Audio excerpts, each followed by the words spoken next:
महाभारत के युद्ध को धर्म युद्ध और विनाशकारी युद्ध कहा जाता है, जो कि कौरवों और पांडवों के मध्य हुआ। कहा जाता है कि कौरवों की महत्वाकांक्षाएं चरम पर पहुंच गई थी।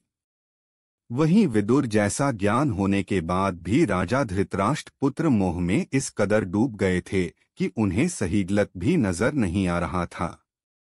जब भरी सभा में द्रौपदी का चीरहरण हो रहा था, तब भी सभी सिर झुकाएं इस शर्मसार होने वाली घटना के साक्षी बनकर बैठे हुए थे। महाभारत के युद्ध में कौरव अधर्म और पांडव धर्म के साथ कुरुक्षेत्र के मैदान में लड़े। महाभारत युद्ध के दौरान ऐसी कई विशेष घटनाएं घटित हुई जो आज भी लोगों के लिए शिक्षा, क्षेत्र, संदेश और उपदेश की तरह है। महाभारत युद्ध के मैदान कुरुक्षेत्र से ही गीता उपदेश की उत्पत्ति भी मानी जाती है, जो कि श्री कृष्ण द्वारा अर्जुन को प्राप्त हुआ था।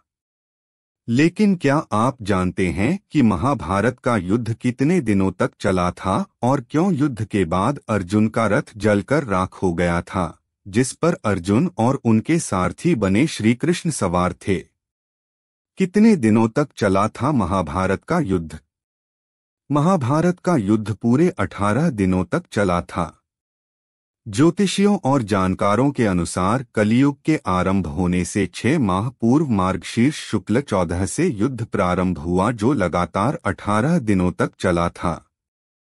महाभारत के अंतिम यानी 18वें दिन भीम दुर्योधन की जंघा पर प्रहार करते हैं, जिससे दुर्योधन की मृत्यु को हो जाती है, और इस प्रकार दुर्योधन की मृत्यु होने से पांडव विजयी हो जाते हैं। महाभारत युद्ध के बाद क्यों जलकर राख हो गया अर्जुन का रथ? जिस रथ पर अर्जुन महाभारत का युद्ध लड़ रहे थे, उसमें श्री कृष्ण, हनुमान जी और शेषनाग भी थे।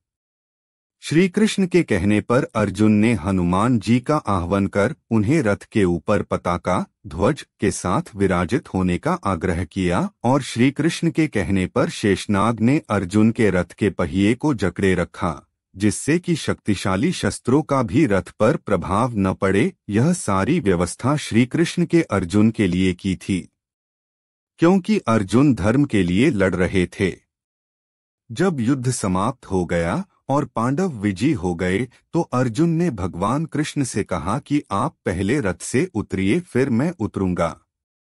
इस पर श्री कृष्ण बोले, नहीं अर्जुन, पहले तुम उतरो। भगवान की आज्ञा और आदेश मानकर अर्जुन रथ से उतर गए। इसके बाद श्री कृष्ण भी रथ से उतर गए।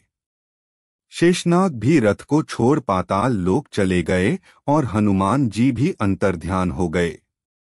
श्री कृष्ण रथ से उतरने के बाद अर्जुन को कुछ दूर ले गए, और इतने में ही अर्जुन के रथ से अग्नि की लपटें निकलने लगी और रथ धूं-धूं जलकर राख हो गया। अर्जुन ने आश्चर्य होकर श्री कृष्ण से पूछा, भगवान यह क्या हुआ?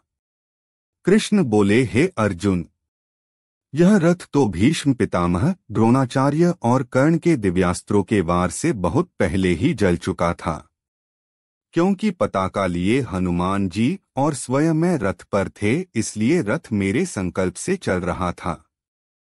अब जब तुम्हारा कार्य पूरा हो चुका है, तो मैंने उसे छोड़ दिया और इसलिए यह रथ भस्म हो गया।